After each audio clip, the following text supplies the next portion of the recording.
আমি যদি একজন ইহুদির ঘরে জন্ম হইতাম তাহলে বুঝতে চাইতো আমি কতটুকু ঈমান করব। এটা মহান মালিকের কাছে আগবে আত্মা তাইবা জন্ম সোমা কারদাই আয় খোদা কুরবা শাবান এহসা বদ এহসা মান কারদাই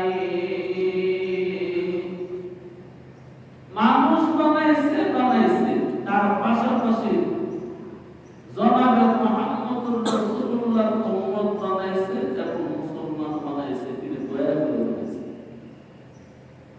আমরা মেহনত করে মুসলমান হই নাই, মহান আল্লাহ দয়া করে আরেকটা মুসলমানের ঘরে জন্ম দিছে পাঠাইছে বলে আমরা মুসলমান।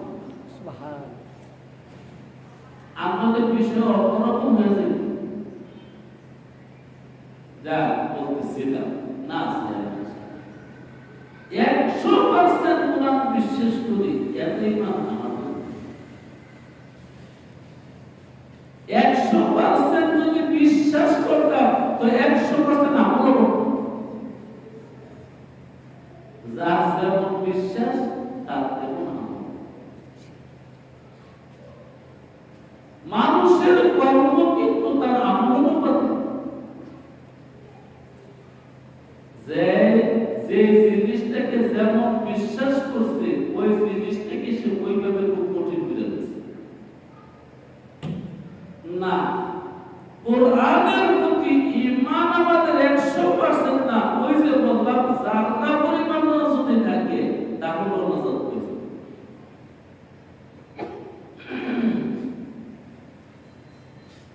তো আল্লাহ বলতেছেন ও একটা কথা ছেড়ে দিয়েছে যে কলম তো প্রথম যাদের নাম লেখছে তারা কে জানি নবী রাসূল।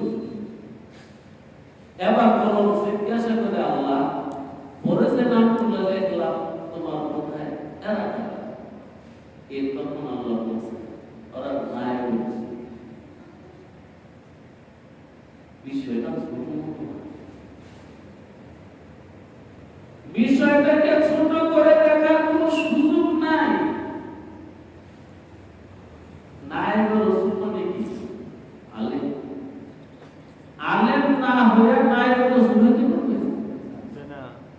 আরে রাসূলের কাজ তো ছিল শরীয়ত শিখানো। তাহলে নায়েব রাসূল হইতে হইলে যে শরীয়ত জানে না ওই শরীয়ত শিখাইতে পারবে না। শরীয়ত শিখাইতে পারে আলেমে। তাহলে দ্বিতীয় কাতারের মধ্যে দ্বিতীয় পৃষ্ঠার মধ্যে কলমে যে নামগুলো লেখছে এগুলো কাদের নাম? নায়েবে রাসূল মানে আলেম। যুগে যুগে মুহাম্মদুর রাসূলুল্লাহ উম্মতের মধ্যে যে আলেমরা আসতে এজন্য দোস্ত দুনিয়ার খাতার মধ্যে অনেকের নাম আছে তিনি আলেম, কিন্তু খোদার খাতার মধ্যে আছে এগুলো ওই দিন জানতে পারবো যে হিসাবে খোদার খাতার মধ্যে নাও থাকতে পারে। যদিও দুনিয়ার খাতার মধ্যে আছে খোদার খাতায় নাও থাকতে। ইমাম গাযালি রাহমাতুল্লাহি আলাইহি জিজ্ঞাসা করা হয়েছে, তিনি ছাত্ররা জিজ্ঞাসা করলেন আলেম কাকে বলে? তখন ইমাম গাযালি রাহমাতুল্লাহি আলাইহি বলেছিলেন আলেম হলো ওই ব্যক্তি যা জানে তা মানে।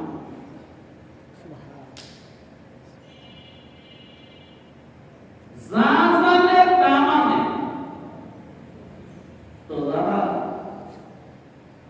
কামেল পাস করছে আলিয়া মাদ্রাসা থেকে, দাওরায়ে হাদিস পাস করছে কওমি মাদ্রাসা থেকে, তারা কি 30 পারা কোরআন শরীফ পড়ছে না পড়ে নাই? পড়ছে। 30 পারা কোরআন পড়াইয়া এবং রাসূলের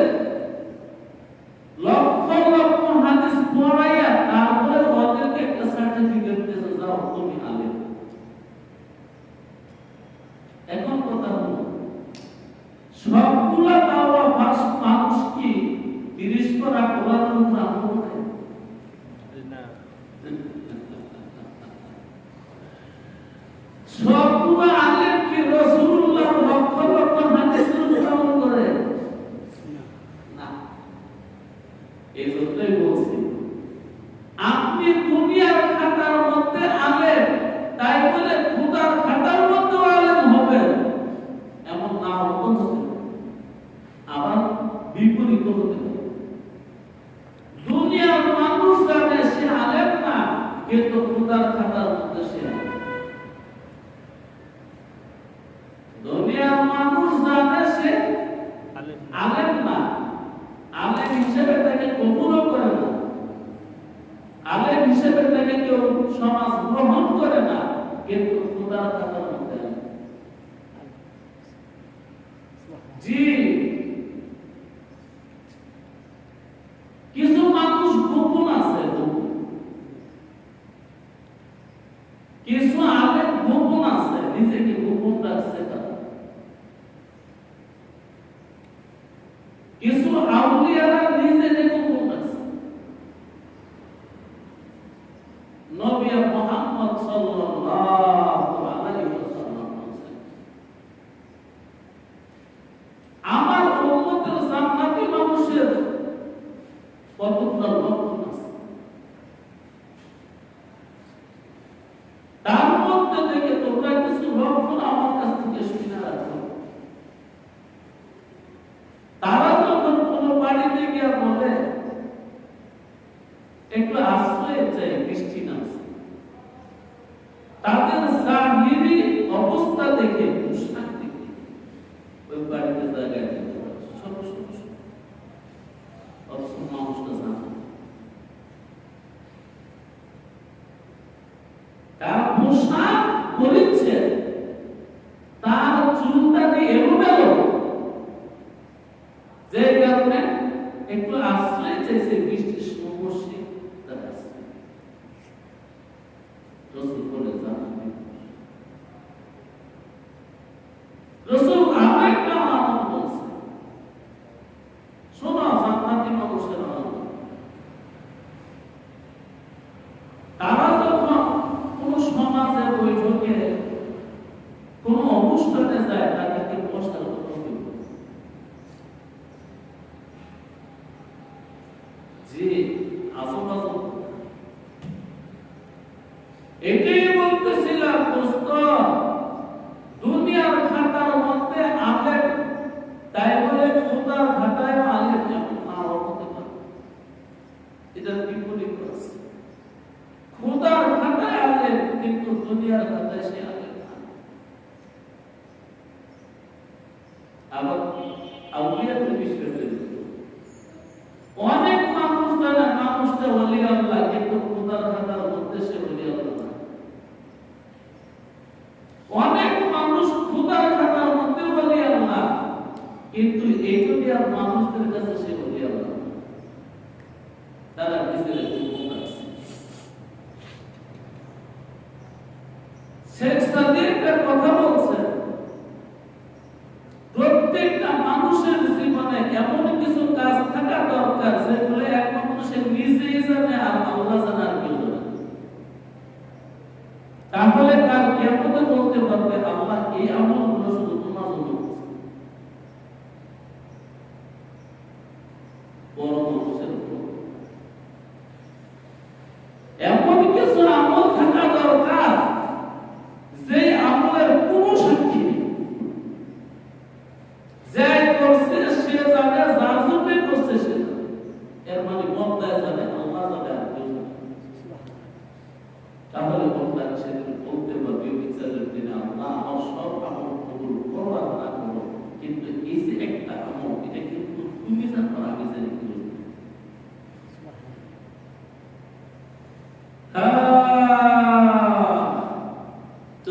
আপনাকে জিজ্ঞাসা করলাম, পবিত্র জিজ্ঞাসা করলাম না, কোরআনুল কারীমকে আমরা 100% বিশ্বাস করি না, এত ঈমান আমার হয় 100%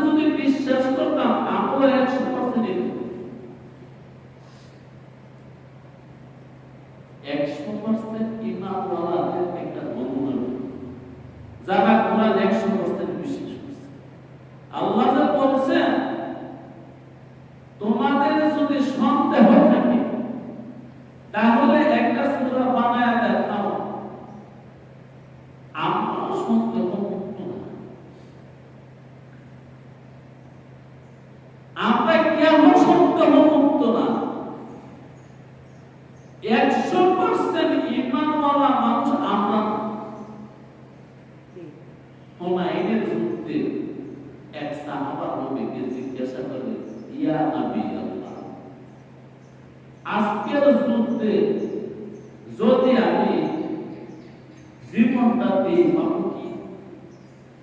রাসূল বলেন জান্নাত পাইবে।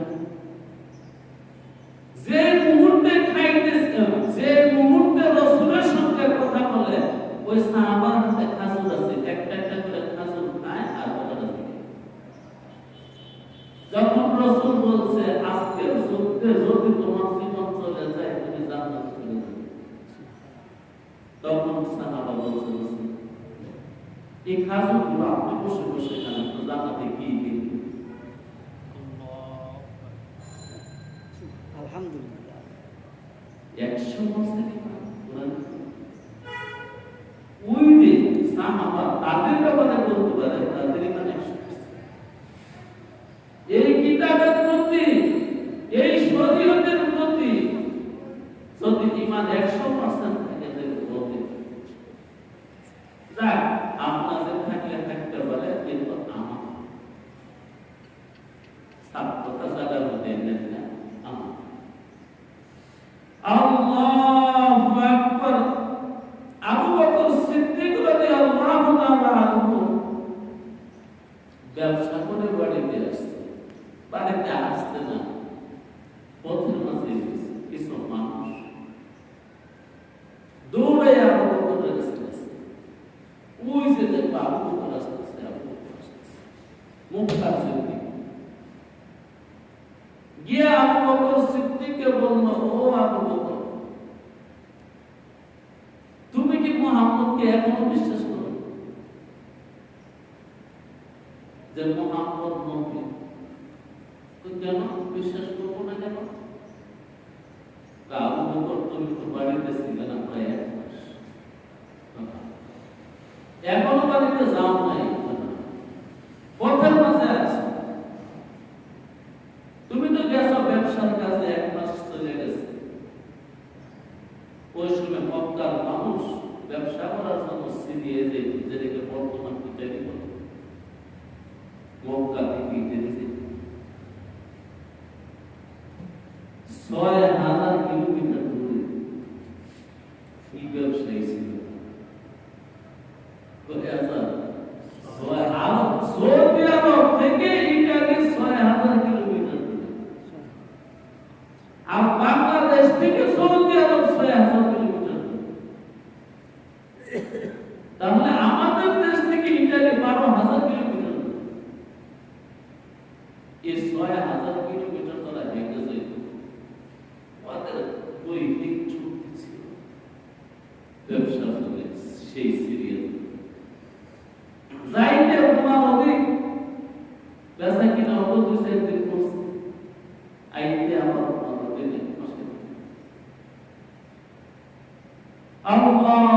আবু বকর এখনো কি মুহাম্মদকে নবী মানো? আরে বাবা, তোমরা যেইভাবে আমাকে ধরছো একটু খুলে মেলে বলো না কি হয়েছে নাকি? কালে তোমার পোস্টে আমরা কয়েকদিন ধরে কইতাছে 7 আসমান ভারী দিয়া, তাও 7 আসমানে উঠছে বাইতুল মুকাদ্দাস। তুমি যে দেশে গেছো জেরুজালেম, যে দেশে এখন যুদ্ধ চলছে ফিলিস্তিন, ফিলিস্তিনে একটা মসজিদ আছে বাইতুল মুকাদ্দাস। এই বাইতুল মুকাদ্দাস বরাবর হলো আসমানের সিঁড়ি। এজন্য কোরআনে আছে আল্লাযী আসরা সুবহানাল্লাযী আসরা বিআবদিহি লাইলাম মিনাল মাসজিদিল হারাম। এই মসজিদে হারাম থেকে মসজিদে আকসা পর্যন্ত নিয়ে গেছে। মসজিদে আকসা হলো জেরুজালেম, যেটাকে বাইতুল মুকাদ্দাস বলে। ওই বাইতুল মুকাদ্দাসে তোমার বন্ধু এক রাতে গেছে, ওইখান থেকে নাকি আবার 7 আসমান পানি দিয়ে আরশা চেয়ে গিয়া রবের আল্লাহ রাব্বুল আলামিনের সাথে সাক্ষাৎ করে ওইরা দিয়ে গিয়েছে। আর তুমি সিরিয়াতে গেলা, ইটালিতে গেলা, এখানে 1 মাস গেছে, আর তোমার বন্ধু এক রাতেই সব শেষ হয়ে গেছে ভ্রমণ। তুমি কি এখনো বিশ্বাস করো?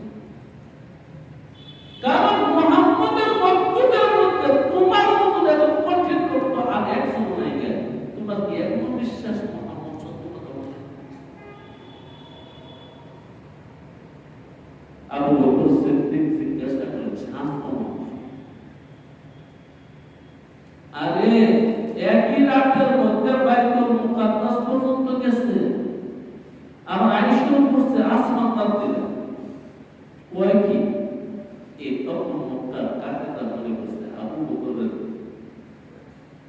দুস্তি মুহাম্মদের সঙ্গে আজকে শেষ। যখন জিজ্ঞেস যে এক রাইতে বাইতুল মুকাদ্দাস গেছে আবার ফিরে আইছে কয়কে ওই কয়কে মানে তুমি জানেলে তামাশা করতে আসো মুহাম্মদে কয় মুহাম্মদে কয় তো হ্যাঁ বারাদারা বুঝো ও মুহাম্মদে কয় আমরা 100 লোকে কইতেছি তুমি বিশ্বাস করো না বলে দেখো তুমি মুহাম্মদে কয় করছো আলহামদুলিল্লাহ শারে বুঝে বলছো যদি আমার বুঝতে পারে থাকে তার কোন সন্দেহ বলতে পারে বললেন না কোরআনের দেশ সুবহান আল্লাহ তুকুজাওয়া সুন্নাতে আহমদ কোজা কোথায় তুমি আল্লাহ মুহাম্মদের সুন্নাত তার দাবি করে ইমান 100% আসলে সন্দেহ আমাদেরও আছে সন্দেহ না থাকলে এই হুকুমগুলো পালন করতাম না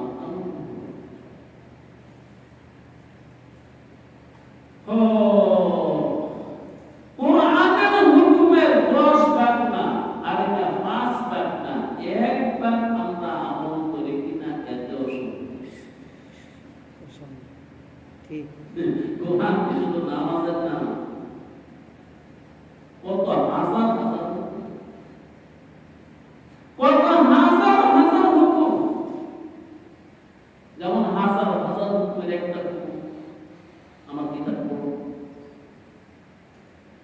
এই হুকুমটা সর্বপ্রথম নাযিল হয়েছে তোমরা আমার কিতাবটা পড়ো পড়ছেন কি হবে পড়ছেন তাহলে কত হুকুম যদি বিশ্বাস করতে পারে আসমানি কিতাব তাহলে 2 মুঠ ভাতের জন্য আর 2টা রুটির জন্য জীবন দিয়ে দিতেছেন এর চেয়ে বেশি পরিশ্রম করতেন এই কোরআন যদি বিশ্বাস করতে আল্লাহ যদি বিশ্বাস করতে লৌহে মাহফুজ থেকে আসছে এটা মানব বলছে তাহলে দুনিয়ার ভাতের জন্য আর জামা কাপড়ের জন্য আর বেঁচে থাকার জন্য যে চেষ্টা করতেন এর থেকে 1000 গুণ বেশি চেষ্টা করতেন যে আমি কিটা তাই একটা হুকুম একবার প্রথম হুকুম মুহাম্মদের কাছে জানা ছিল ইকরা বিসমি রাব্বিকা ও দুনিয়ার মানুষেরা তোমাদের রবের নামে এটা পড়ো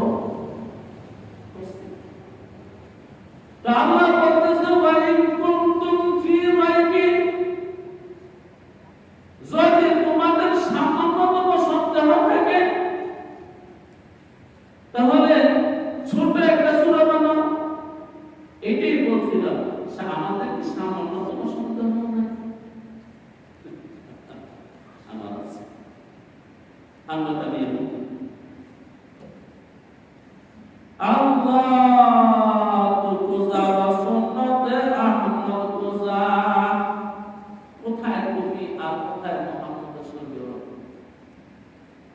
মুহাম্মদের শরীয়তের সাথে আমার কোনো সম্পর্কই নেই না হয় দুই আছে যে 5টা 7টা মানে ও মিয়া 6666টা আয়াতের মধ্যে হুকুম কি একটা না আরে এক আয়াতের মধ্যে একটা হুকুম থাকলে ওর 6500 হুকুম জি আরে মিয়া এমন শব্দ আছে একটা শব্দের মধ্যে 10টা তিনি এত সংক্ষিপ্ত করে কথাটা বলছে শব্দ একটা হুকুম 10টা এবার বলছেন কত হুকুমের আমার জীবনের কোন পর্বে হুকুম নাই আমার জীবনের কোন ক্ষেত্রে মালিকের হুকুম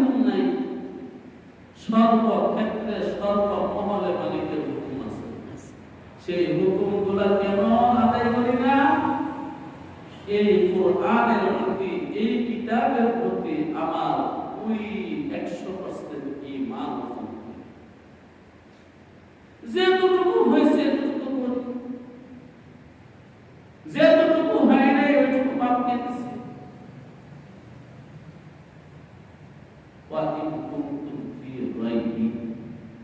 যদি তোমাদের সামান্য সন্দেহ থাকে তাহলে ছোট একটা সন্দেহ আছে বলে আমাদের বাংলাদেশে 5% মানুষ নামাজ পড়ে। 5% মানুষও পর্দা করে না। 5% মানুষও রোজাদার না। 5% মানুষও যাকাত দেয় না। 5% মানুষও জিকির করে না। 5% মানুষও সুন্নতে মুহাম্মদকে কবুল করে না। কিন্তু সবার দাবি আমার ইমান 100%। এটা দাবি। তো রোজা বা সুন্নতে আমল রোজা বা মুহাম্মদ কায়ফাত নাসবতুরা, মুহাম্মদের সাথে তোমার কি সম্পর্ক? 100% তার বিশ্বাস আছে কোরআনের উপর। হ্যাঁ, অবস্থা কি জানেন?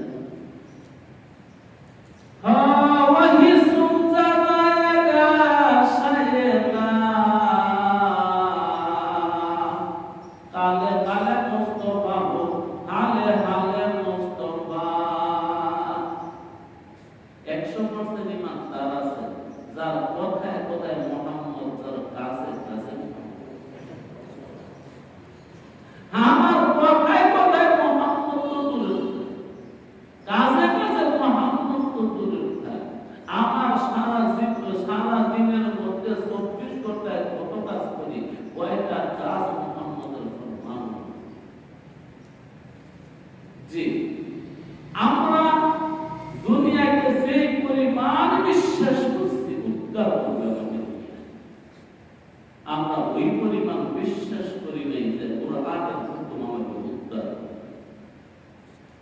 এই বিশ্বাস করতে পারি না। যাক, আমাদের কিছু ঈমান আছে, এটাই প্রমাণিত হয়েছে। একেবারে নাই তা না। যদি একেবারে না থাকতো তাহলে মাগরিবের নামাজ পড়তাম। যদি একেবারে না থাকতো কোরআনের আসলে বসতাম। যেহেতু কোরআনের আসলে বসছি, কোরআনকে 100 জায়গা কমাস কম 10% হলে বিশ্বাস করছি যে এটা আল্লাহর পক্ষ থেকে এসেছে, এটা লৌহে মাহফুজ থেকে এসেছে। ওয়া ইন কুনতুম ফি রাইবিন মিম্মা নাযালনা আলা আবদিনা ফাতু বিসূরাতিন মিন মিথলিহি। দেখেন, আপনাদেরকে একটা কথা গুরুত্ব দিয়ে শুনুন। আমার সব কথা সহজে বোঝা যায়, আমি সহজ করে বলতে পারি। আমাদের কবিকে বলছিল আর কি, দাদা আপনি যে কি লেখেন সব তো বুঝি না, একটু সহজ করে লিখলে আমরা বুঝতাম, সহজ করে কইলে আমরা বুঝতাম। তখন তিনি উত্তর দিয়েছে, সহজ করে কইতে আমায় সহজে, সহজ করে কইতে আমি পারি না, যে সহজ না। আরে দাদা কি উত্তর দিয়েছে এইগুলো বুঝি। যারা বড় হয়ে যায় তাদের সব কথা বোঝা আমাদের দ্বারা সম্ভব না। বড় মানুষের সকল কথা ছোট মানুষের বোঝা সম্ভব না। হ্যাঁ, কিছু বোঝা যায়, আরো সংখ্যা থাকলে আরো কিছু বোঝা যায়, আরো সংখ্যা থাকলে আরো কিছু বোঝা যায়। যত সংখ্যা বেশিতে আস্তে আস্তে ধীরে ধীরে বাড়তে থাকে। জি, তো তোমাদের যদি সন্দেহ থাকে বাংলায় দেখাও। আমরা চেষ্টা করতেছি এই সমাজকে ইসলামী সমাজ বানানো, এমন চেষ্টার অংশ নাই।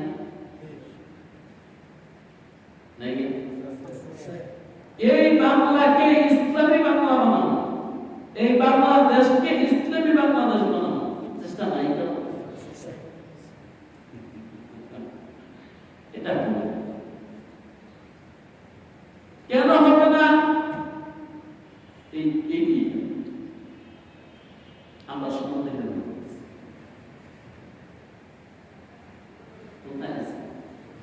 সন্দেহের মাঝে আছে। যদি সন্দেহ না থাকতো তাহলে আমরা সবাই যদি খাঁটি মুসলমান হয়ে যেতাম, তাহলে এই বাংলাদেশ এমনি ইসলামী বাংলাদেশে পরিণত হয়েছে। সবাই যখন মুসলমান হয়ে যাবে তখন কি ইসলামী আইন ছাড়া অন্য কোনো আইন তারা মানবে? এই তো হচ্ছে। তাহলে আমাদের দেশে 20 কোটি মানুষ আছে,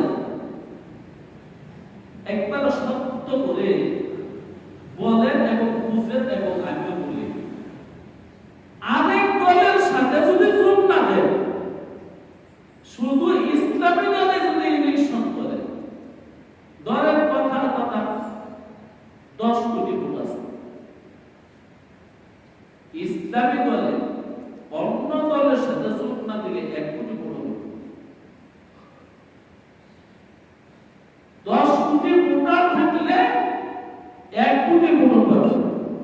তাহলে বোঝা গেল প্রতি 10 জন থেকে 1 জনও ইসলাম চায় না।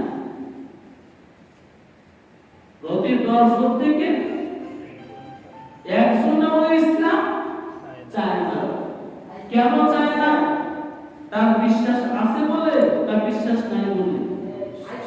কোরআনের উপর তার বিশ্বাস আছে এই জন্য চায় না, তার বিশ্বাস নাই এই জন্য চায় না, বিশ্বাস নাই এই জন্য।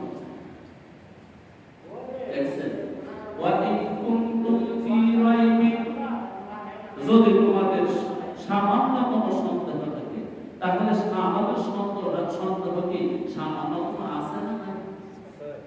বরং সামান্যতম বিশালতম সন্দেহ।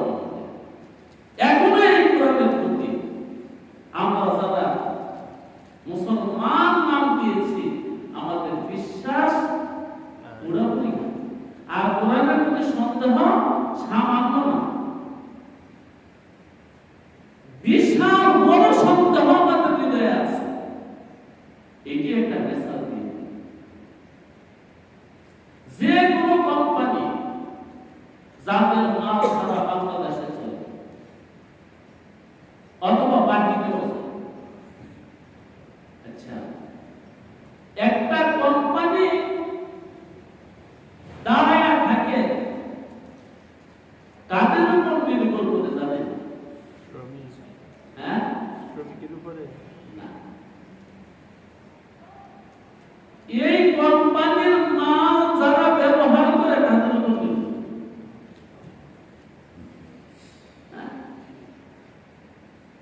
এই কোম্পানির মাল যারা ব্যবহার করে তাদের উপর নির্ভর করে কোম্পানিটা বেঁচে থাকে। যদি এই কোম্পানির মাল কেউ না কিনে বা পর্যাপ্ত পরিমাণ না কিনে, এই কোম্পানিটা কিছু দিনের মধ্যে দেউলিয়া বসে যাবে। তাহলে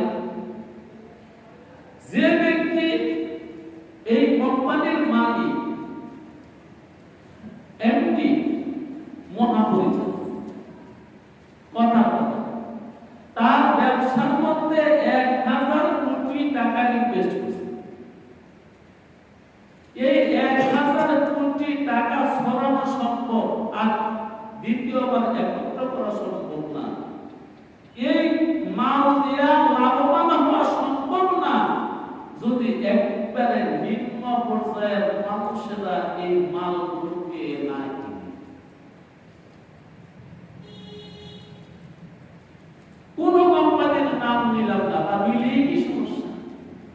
আচ্ছা, আমরা যে গোসল করি, আমাদের দেশে অঞ্চলের মধ্যে সবচেয়ে বেশি চলে কোন সাবানটা? গায়ের সাবান,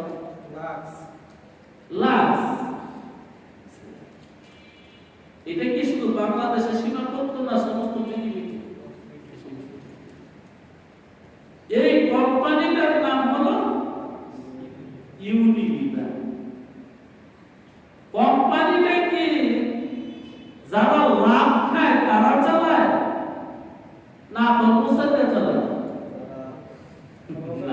কর্মচারীও চালায় না, আপনি চালান, যারা সাবান তারা যারা সাবান ব্যবহার করে তারা এক সময় 1 ডজন কিনে 20টা কিনে 90 টাকা দামে একটা অথবা 50 টাকা দামে একটা অথবা 25 টাকা 30 টাকা দামে একটা সাবান কিনে। এমন লাখ সাবান আবার ছোট আছে, একটা দাম মাত্র 10 টাকা।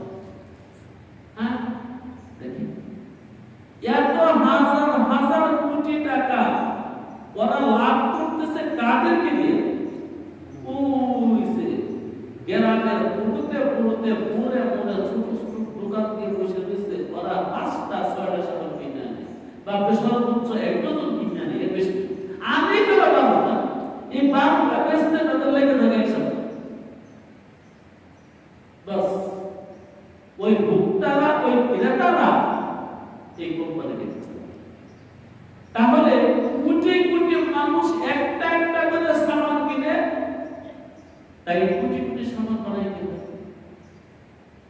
তদ্রূপ ইসলাম যদি, শরীয়ত যদি, কুরআন যদি ব্যক্তি পর্যায়ে বসে, ব্যক্তি যদি ইসলাম কবুল করত, ইসলামকে গ্রহণ করত ব্যক্তি, তাহলে ওই ব্যক্তির সমাজ এবং এই ব্যক্তির রাষ্ট্র এবং এই ব্যক্তি যে পৃথিবীতে বসবাস করে, এই পৃথিবী ইসলামের পৃথিবী। যদি ওই ব্যবসার উদাহরণটা বুঝে থাকেন, সম্ভবত এরাই কাপড় করে, আপনার কাপড় কি সবগুলো একজনে পরিধান করে? সর্বশেষ এই কাপড় যারা কিনে তারা 1 গজ কিনে, 1.5 গজ কিনে, এমনকি আধা গজ কিনে, ওদেরকে দিয়ে আপনার সর্বশেষ কোথায় যায়? ওই একজন মানুষের কাছে একজন তারা কেউ 1 গজ কিনে, কেউ 1.5 গজ কিনে, কেউ 2 গজ কিনে। ওরা কিনে বলে এই মাগধী অঞ্চলে হাজার হাজার ফ্যাক্টরি চলে। শেষ কোথায় গিয়ে? ব্যক্তি দিয়ে, একজন ব্যক্তি দিয়ে, একজন ব্যক্তি 1 গজ 2 গজ 3 গজ কিনে। বস এই দেশের হাজার হাজার টাকা। আমরা যদি কোরআনের বিধানগুলো বিশ্বাস করতাম ব্যক্তিগতভাবে, প্রত্যেকটা ব্যক্তি, তাহলে এই দেশের সমাজ, এই দেশের রাষ্ট্র, এই রাষ্ট্র এবং এই পৃথিবী, এটা কোরআনের পৃথিবী অনায়াসে। কিন্তু এখন চেষ্টা চলছে, আসলে আমরা পুরা করে কোরআনকে বিশ্বাস করি নাই, পুরোপুরি ভাবে কোরআনকে কবুল করে নাই, পুরোপুরি ভাবে কোরআনকে আমার ঘরে, আমার ব্যক্তি জীবনে ব্যবহার, আমার ব্যক্তি জীবনে কোরআনকে পুরোপুরি কেন ব্যবহার করছি না? আমি পুরোপুরি ভাবে কোরআনকে পুরোপুরি ভাবে আমি কোরআনকে বিশ্বাস। আল্লাহ যে বললেন, ওয়া ইন কুনতুম ফি রাইবিন মিম্মা নাযালনা আলা আবদিনা, যদি তোমাদের সন্দেহ থাকে আমার এই কিতাবের উপরে, তাহলে ছোট একটা সূরা বানায় দেখাই দাও না। এইটাই তো আমি বলতেছিলাম, আমরা যারা আজকে মুসলমান, আমরা কি সন্দেহ মুক্ত না? কিছু সন্দেহ আছে, বরং ফলাফল এটাই, যে পরিমাণ বিশ্বাস আছে ওই পরিমাণ আমল আছে, যে পরিমাণ বিশ্বাস নাই ওই পরিমাণ আমল নাই। ফাতু বিসূরাতিন মিন মিথলিহি, এই সূরা সম্পর্কে ব্যক্তি বলে। আসলে আজকে যে দর্শনার্থী বলছে সূরা কি জিনিস, এটা শুনতে শুনতে তো আমরা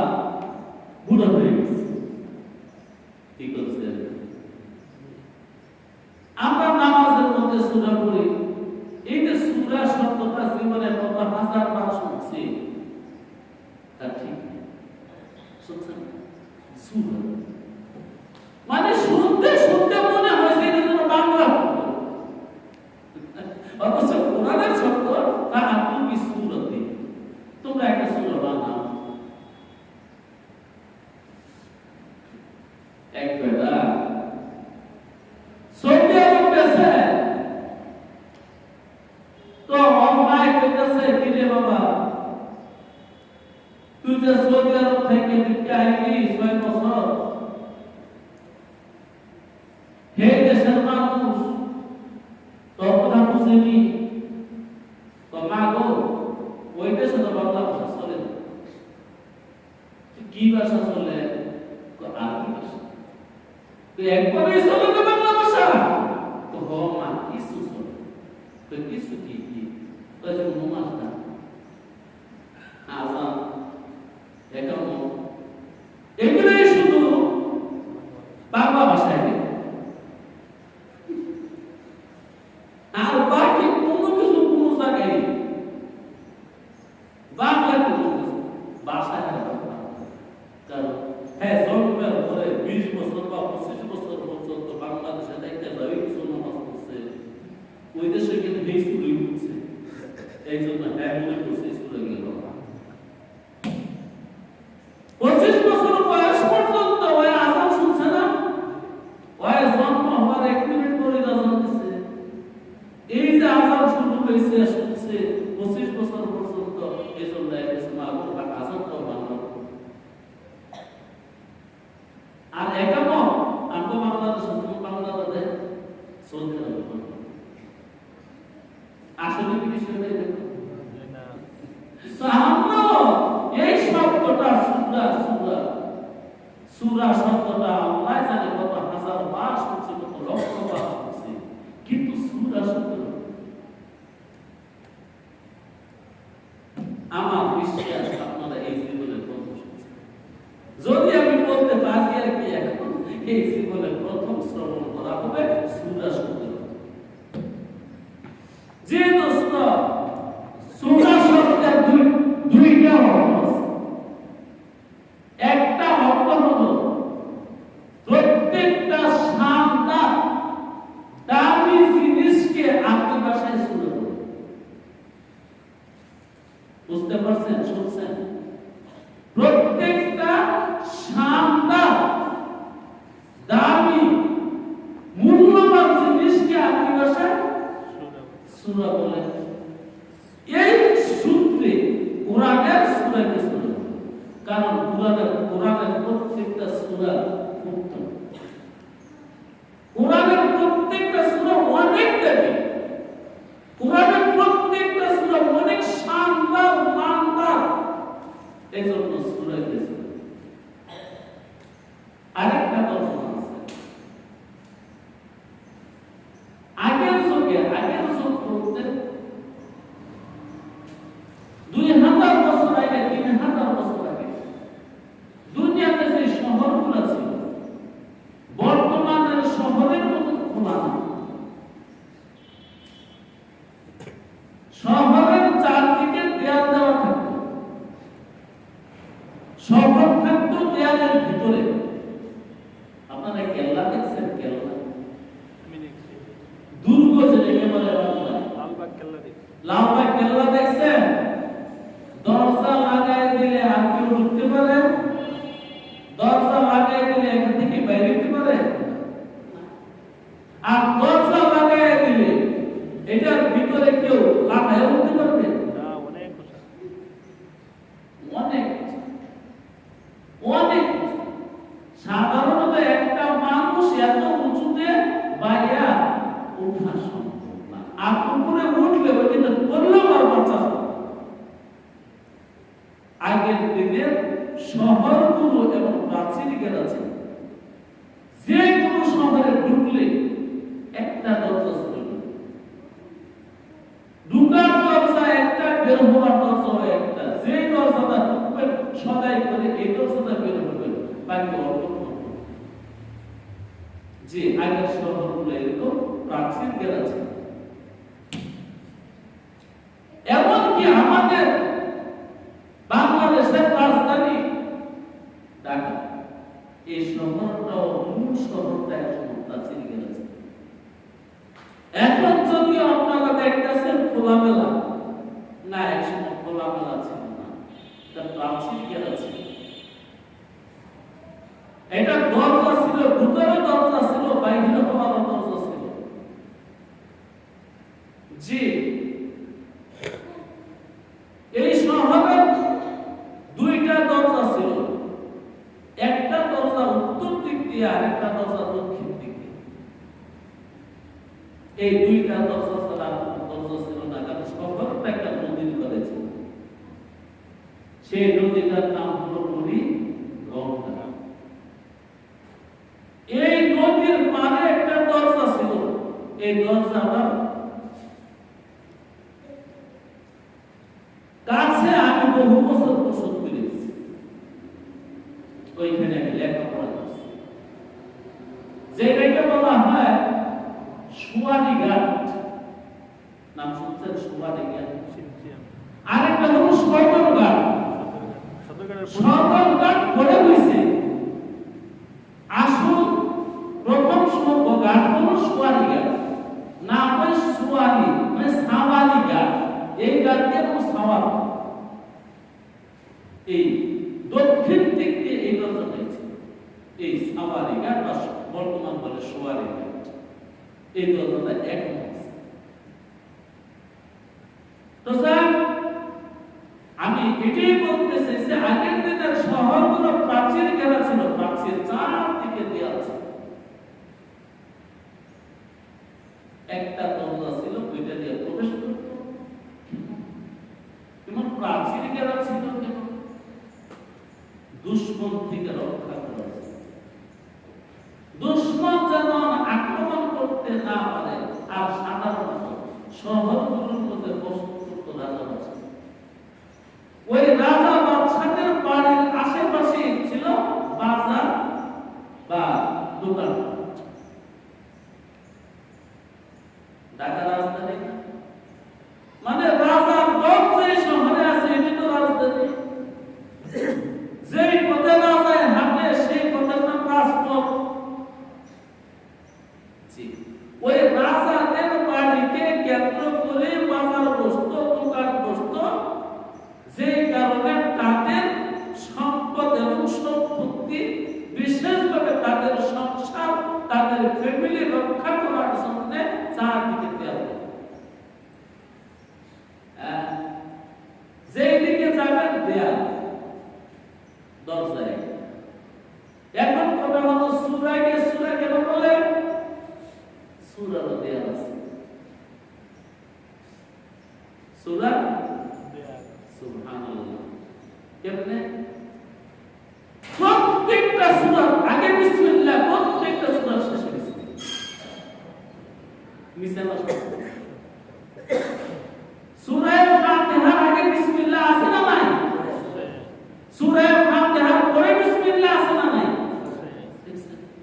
তাইলে দুই বিসমিল্লাহ সূরাটাকে বেষ্টন করে রাখছে।